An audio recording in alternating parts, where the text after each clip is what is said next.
뉴스 코멘터리 막점 막후입니다. 구독, 좋아요, 알림 설정 부탁드려요. 임년 9월 12일 대통령 문재인 감염병 관리에 있어서 더 큰 영향을 가지고 우리 국민의 생명과 안전을 지켜주기를 바라는 보다 전문적이고 보다 체계적으로 그리고 또 선제적으로 대응하라는 코로나19의 극복과 또 감염병 컨트롤 타워로서의 역할을 충실히 이행할 수 있도록 최선의 노력을 다하도록 하겠습니다. 질병관리본부가 출범 이후 16년 만에 보건복지부에서 독립했습니다. 외청으로서 새 출발을 시작했는데요. 간판을 바꿨어요. 청으로 승격하면서 덩치가 커진 상황인데 그만큼 감염병 대응도 한 단계 격 있는 체계로 탈바꿈을 해야 될 거라 생각이 듭니다. 자, 기대가 모아지고 있는데 일단 두 분한테 여쭤보겠습니다.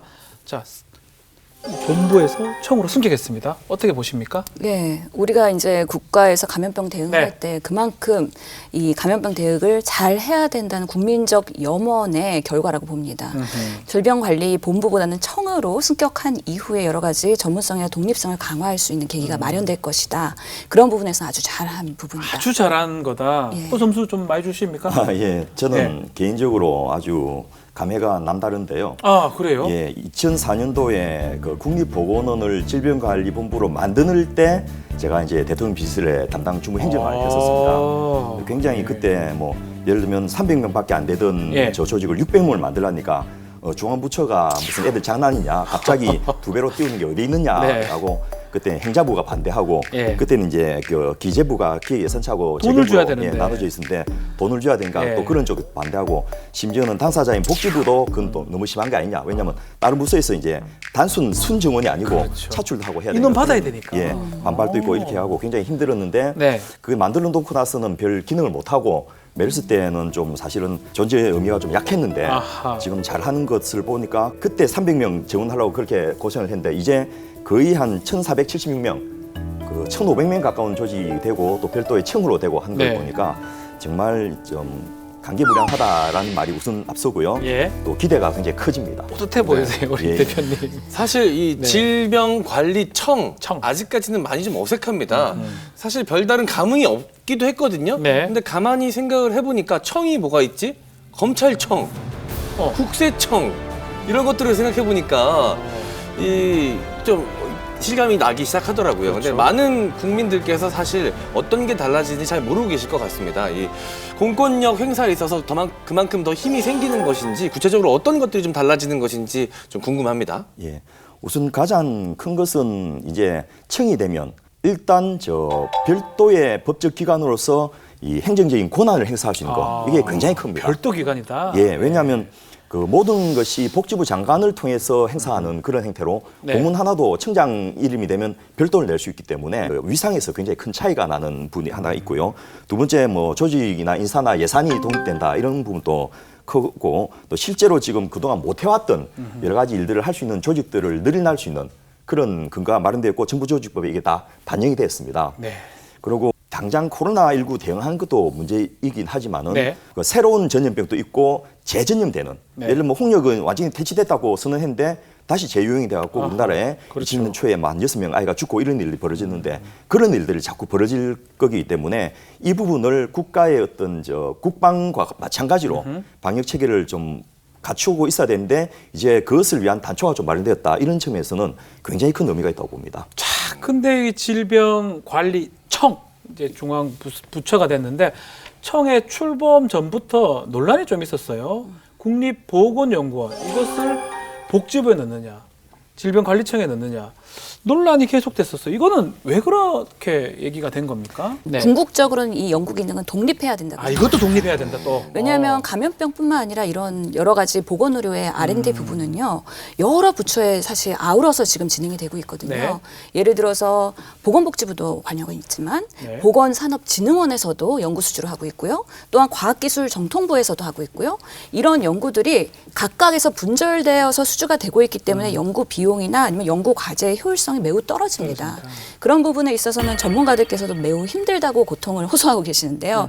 그러면서는 이 부처 어디 산하에 들어가는 게 아니라 각 부처를 아우를 수 있는 독립된 연구 기능으로 이제는 앞으로 나아가야 되는데 그 수준의 하나로서 질병관리청 하에서 좀 더 발전했으면 좋겠다라는 그런 기대감이 있습니다. 일단은 질병관리청으로 승격이 됐습니다. 자, 또 정부가 권역별 질병 대응 센터를 신설하겠다고 밝혔는데요. 그렇다면 이제 지역 의료 인력 나는 우리가 걱정 안 해도 되는 건지 또 어떤 역할을 할지 궁금합니다. 그 중앙부서에서 질병관리청이 되면서 지방에 있던 이 금역소라든지 또 질병 대응 관련된 여러 가지 기관들이 분절적으로 돼 있고 네. 관할 통제 기능이 좀 약했는데 이 말씀하신 대로 질병 대응 센터라고 5개 권역별로 지정을 하고 제주에는 또 출장소를 두게 되면서 네. 소위 말해서 치각청에 각 지역 분원이 있듯이 질병관리청도 분원을 가지게 된 거예요. 그러니까 중앙부처의 분원이 지방에 존재하게 되면 아무래도 오선까지 왔다 갔다 해야 되는 시간적인 측면이나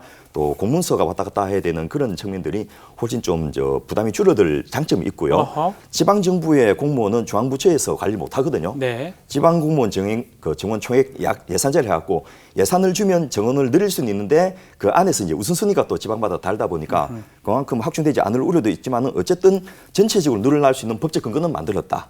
그런 측면에서 굉장히 중요한 결정이 된 게 아닌가 싶습니다. 예, 제가 볼 때도 이번에 우리 1차 대유행이 대구 경북 네. 지역에서 있었는데 그때 질병관리본부가 단독으로 있기 때문에 현장 대응을 조금 더 효율적으로 못하는 게 못했죠, 아니냐 그죠? 예. 그런 지적이 있었습니다. 그런 면에서는 현장 대응은 지자체가 해야 되고 중앙에서 방역에 대한 부분은 또 질병관리청이 해야 되고 이렇게 된다면 비효율적일 수밖에 없겠죠. 현장에 브랜치를 두어서 실제로 그 현장 지역에서의 센터와 그리고 지자체 보건소가 같이 협조할 수 있는 시스템을 앞으로 잘 만드는 게 이제 K-방역에 더 나은 성과를 만들기 위한 숙제가 아닐까 그리고 싶습니다. 국민들이 지금 네. 당장은 이제 코로나가 현안이니까 그것만 관심을 가지는데 질병관리본부 안에서 해야 될 역할 중에 하나가 이 감염병 관리도 있습니다만은 어허. 이 만성질환에 대한 관리도 있거든요. 만성질환이요? 그래서 질병관리청이 되면서 그동안 복지부 소속으로 있던 법안들 중에 6개가 아. 법률들이 이 질병관리청에서 직접 관할하게 된 거예요. 예. 그래서 이것 때문에 뭐 그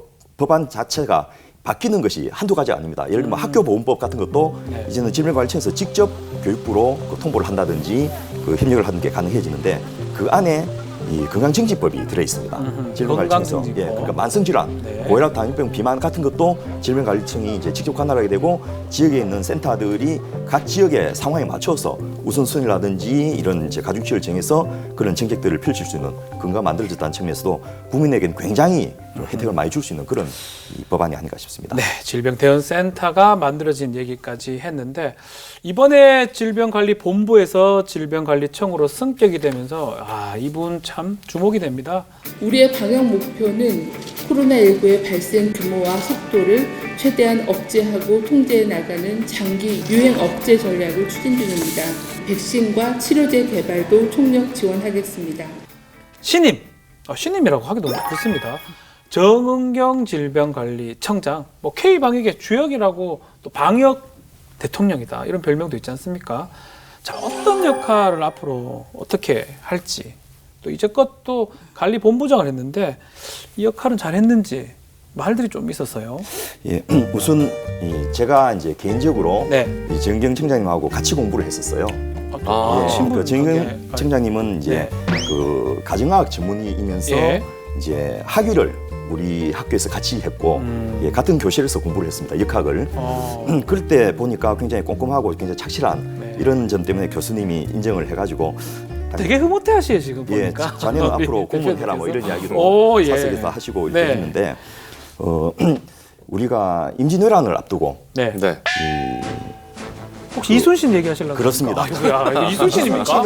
이순신입니까? 예, 5단계 발탁승진을 했어요. 그거랑 예, 똑같습니까? 녹도 만호로 있던 소위 말해서 예. 대대장, 연대장급 되는 사람을 해군 참모총장급으로 총장시켰습니다. 예, 거의. 승진을 시켰는데 정의경 본부장님 같은 경우에도 사실은 메르스에 별 상관도 없는데 그때 예. 당시 이제 대변인을 했다는 것 때문에 징계를 묶어서 승진 누락이 된 상태였어요. 2년 동안 그렇게 있는 상황에서 이 정부가 바뀌고 17년에 이분들을 2단계 승진을 해가지고 질병관리본부장을 시킨 거예요. 근데 실제로 이분이 그 네. 되자마자 예. 그 어떤 일을 했는지가 굉장히 주목을 받아야 되는데요. 예. 네. 역학조사관들에 대한 교육 프로그램을 정립한다든지 전체적으로 질병관리 체계를 구축한다든지 이런 것들을 서서히 마치 이순신 장군께서 거북선을 준비하듯이 만들어 오신 겁니다.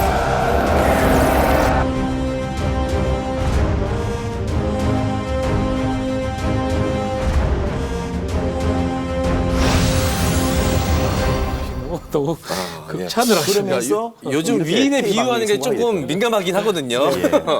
예.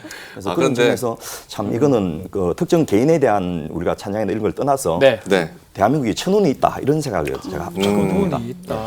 네. 어쨌든 근데 좀 마음에 와닿긴 하네요. 아, 예. 맞아요. 방역 장군 정은경 청장. 예. 진단 키트 옆에 차고. 저희는 아직 12개의 키트가 남아 있습니다. 전하. 뭐 이런 느낌. 실제로 현장에서는 어떤 모습일지 좀 궁금합니다. 신호님도 아십니까? 예, 저희는 한국여자의사회라는 조직에서 아시네, 유명하시네요. 예, 저희 선배 여의사시자 선배 여의사. 가정의학과 전문의과 선배이기 아, 때문에 네. 예, 그런 모임에서 여러 번 뵀었는데요. 네. 실제로는 매우 묵묵하고 차분하고 조용하신 성격입니다. 아. 이제 방역 대통령이 되셨으니까 바라건대 우리 문재인 대통령께도 이제 소신 발언하시면서 더 나은 방역의 시스템을 개발하는데 또 큰 일을 해주시지 않을까 기대해 봅니다. 저는 이 정경 본부장을 보면서 오늘 주제는 아니지만은 공공의대 신설의 필요성을 좀 역으로 몸으로 말해주는 그런 케이스가 아닌가 하는 생각이 드는데요. 예. 이분이 그 전문의를 따고 그다음에 첫 직장이 양주군 보건소에 근무하는 거였습니다. 어머, 시골 보건소면 보건소에 원래 소장을 같으면 하셨죠. 공중보건의가 가지 않습니까? 그런데 이제 그 공중보건의로 다 못 채우기 못 때문에 채우니까. 또 관리의사를 생규로 채용해서 이렇게 하고 또 공중보건의는 보건지소에 주로 배치되니까 그렇죠. 보건소에는 또 그 일반 그 정식 관리의사를 채용해야 되는데 거기서부터 이제 굉장히 공부 분야에 헌신을 해야 됐다는 어떤 마인드와 경험을 축적해 왔고 앞서 말씀드렸던 2000년도 홍역 대유행 때 네.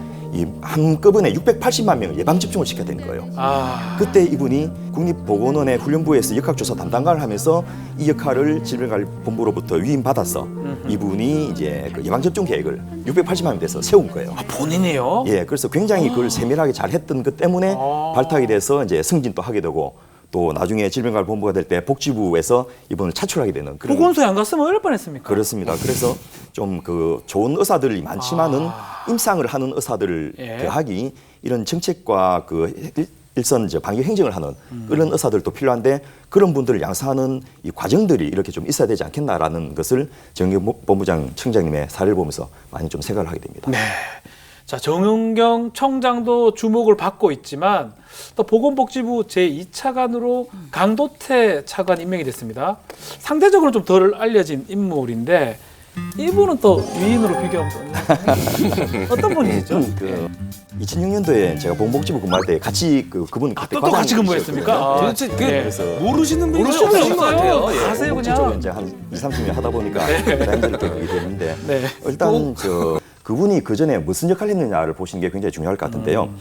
이분이 뭐 복지부에서 여러 일들을 많이 했지만은 2015년부터 네. 주로 건강보험이나 보건의료 정책실 쪽에 오래 있었고요. 아. 직전에는 이제 복지부의 기획관리실장을 했기 때문에 차관 진급 예정 1순위였죠. 아하. 그래서 당연하게 올라왔는데 이 보건의료 정책실을 사는 일이 지금 복지부 제2차관이 하는 일입니다. 네. 그래서 그 분야에서 굉장히 전문성이 많다.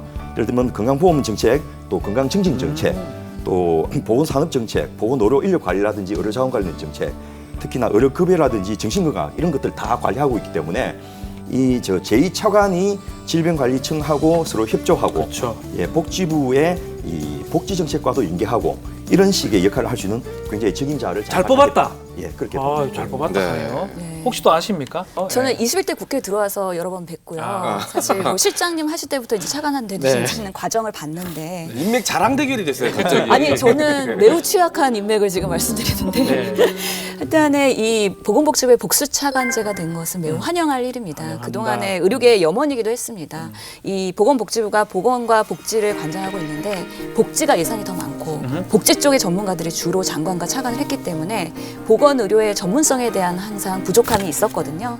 그런 면에서 이제 보건의료를 전담할 수 있는 차관님이 있다는 거에 또 환영을 하고요. 네. 질병관리청이 이제 질병 관점에서의 방역 대책을 충실히 할 때 그것을 지원할 수 있는 여러 가지 제도나 법이나 의료 자원에 대한 부분, 이런 부분들을 보건복지부에서 또 챙길 수 있는 부분이기 때문에 좋은 조화가 이루어지지 않을까 생각하게 됩니다. 그렇군요. 네, 이 정은경 청장과 이 강도태 이 제2차관 이 각각의 관계 설정도 중요할 것 같고 이 서로의 역할 분담도 굉장히 중요할 것 같은데 앞으로 이제 어떤 포지션으로 각자의 역할 이 수행을 해야 될까요? 청장하고 차관 누가 높은지도 너무 궁금하고 우리 대표님한테 궁금해요. 두 분하고 다 친분이 있으니까 네. 앞으로 우리 질병관리청하고 보건복지부의 관계 또 이 두 사람의 또 관계 앞으로 어떻게 설정이 될지. 근데 이전에 이제 식품의약품안전청 같은 경우에 복지부의 식민지 비슷하게 돼가지고 아하. 그 인사를 낙하산을 내린다든지 자기들 인사 때 잠깐 실 사람을 거기 보낸다든지 이런 식으로 해가지고 말이 많았고 청에서 전문성이 강하니까 네. 요구하는 것들을 이제 복지부 본부에서 안 들어주고 이렇게 해가지고 결국 총리실로 소속을 이전시키고 이런 일들이 있었는데 네.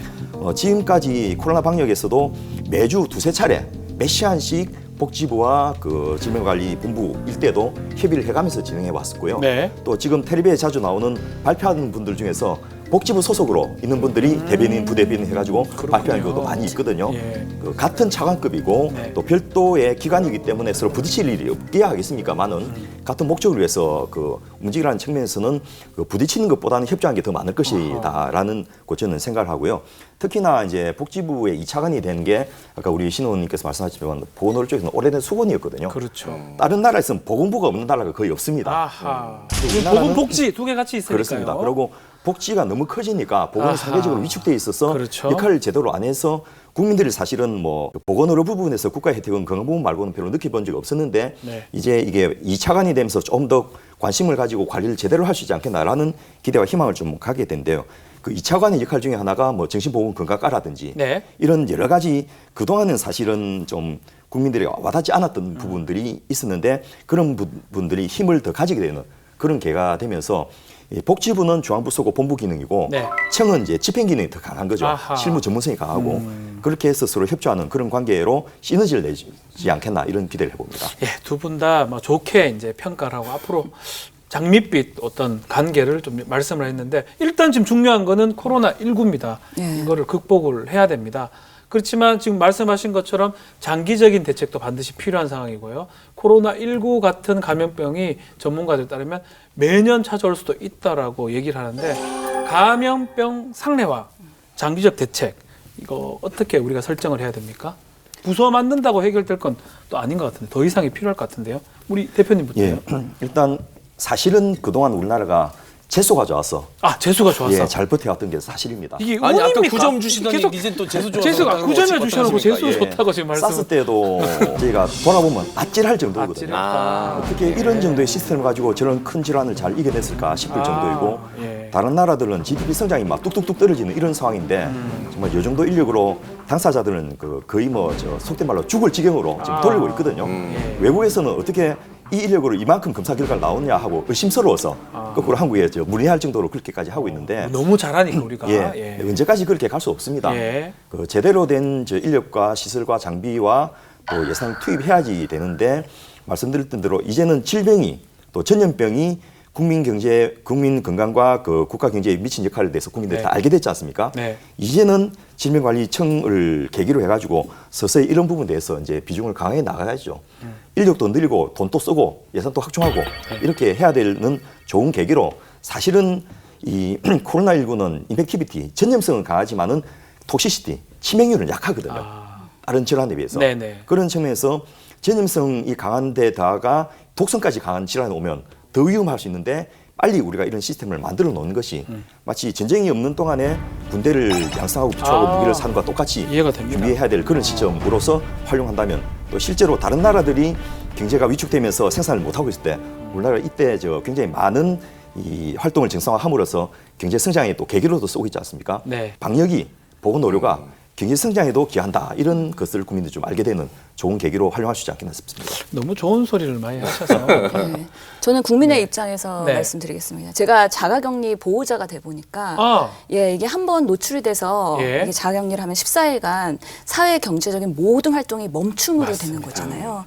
우리 얼마나 그런 어려운 분들께서는 이 충격이 더 클지에 대해서 충분히 제가 경험을 했고요. 네. 그런 면에서는 우리 국민의 입장에서 지금은 방역 철저히 하기 위해서 조금은 과다할 수 있게 보수적으로 하고 있지만 장기화되는 코로나에서는 조금 더 근거를 쌓아서 우리가 정말 꼭 필요한 자가격리 기간은 얼마이냐, 또 치료를 어떤 우선순위로 더 집중해서 할 것이냐, 이런 것들에 대한 세팅을 조금 더 다시 할 수 있는 계기가 필요할 것 같고요. 특히 거리두기도 1, 2, 3단계에서 2.5단계도 있지만 앞으로는 조금 더 체계적으로 세분 그런 한다는. 할 수 있는 현실적인 방안, 이런 것들을 또 만들 수 있는 하나의 또 좋은 시간이라고 생각을 하기 때문에 코로나가 유행이 오고 더 악화되더라도 우리의 삶은 그대로 간다. 그런 기준으로 봤을 때 어떻게 하면 최소한의 삶에 그런 여파를 주면서도 안전하게 할 수 있느냐를 고민할 수 있는 그런 인재는 대비가 필요하다고 생각합니다. 네. 그 마지막으로 그리고 이상구 대표님 오셨는데 전반적으로 우리 정부한테 좋은 얘기를 많이 하셨으면 점수도 많이 주시고 네. 그렇지만 이럴 때일수록 잘 또 극복을 하고 또 쓴소리도 필요하거든요. K 방역을 하고 있는 정부라든지 이 새로 신설된 질병관리청을 향한 약간의 그 어떤 쓴소리 좀 들어볼 수 있을까요? 예, 그 주마가편이라는 말이 있지 않습니까? 네. 달리는 말에 채찍질을 더 하게 한다라는 건데 그것도 이제 시기 봐가지고 해야지 효과성이 있는데 네. 지금은 너무 피로 상태이기 때문에 사실 진짜 뭐라고 때리지 마라. 예, 말하기도 좀 조심스럽고 굉장히 예. 눈치가 보입니다. 잘 하고는 계신데 네. 그것을 질병관리라는 것 안에서만 본다면 한계성이 많을 것 같고요. 국가 전체의 방향에서 좀 볼 수 있는 그런 시각이 필요하고 그런 점에서는 우리 국회 역할이 또 중요하지 않겠나 싶습니다. 지금 뭐 당장 그 추석 연휴 때 방역을 하는 것도 아주 핀셋 규제라는 이름으로 예. 이 국민들의 삶의 위축을 최소화하면서 가장 효과적으로 지혜와 아이디어 이런 것들도 필요하고 좀 유연성을 가진 것도 필요할 것 같은데 네. 어쨌든 좀 더 길게 보고 이제는 좀 대응을 하는 것이 꼭 필요한 시점이 아닌가 싶습니다. 그러면서 국회에서 쓴소리를 해야 된다고 예, 우리 생각합니다. 신선님도 한 말씀 예, 부탁드리겠습니다. 이번에 수도권 2차 대유행하면서 딱 열어봤더니 중환자 시설이 생각보다 준비가 안 돼 있었던 거예요. 우리가 1차 대유행하고 나서 상당한 시간이 있었는데 왜 그럴 때 병상과 여러 가지 인력, 자원에 대한 부분이 부족했을까에 대한 현장의 목소리는 아직도 해결 안 된 부분이 많다라는 것이었죠. 그런 부분에 대한 조금 더 적극적인 대응이 필요할 것으로 보이고요. 정말 시스템으로 감염병을 대응할 수 있는 병원과 현장에서의 의료 인력 이런 것들에 대한 평소에 점검을 하고 대안을 만들어야 된다. 그런 면에서 저희 국회도 열심히 쓴소리를 하도록 하겠습니다. 네. 자, 사스부터 코로나까지 일상이 됐습니다. 감염병이요. 그만큼 질병관리청 역할이 너무나 중요하지 않을까 생각이 듭니다. 앞으로 국민 건강을 위해서 최일선에서 움직여 주시기를 바라겠습니다. 뉴스 코멘터리 막점 맞고 다음 주에 다시 찾아오겠습니다. 감사합니다. 등장하는 의료인마다 다 안다고 하시니까 제가 검증을 좀 해보고 싶어요. 안철수 대표도 아십니까? 아나 본데? 아세요? 뭐 개인적으로 친하거나 이렇게는 못하고. 아 모르시는군요. 찾아다. 네, 이국종 교수 아십니까? 예, 그 외상 쪽에 저희가 정책을 할 때 도움을 많이 받았습니다. 슈바이처 박사님. 죄송합니다. 죄송합니다. OBS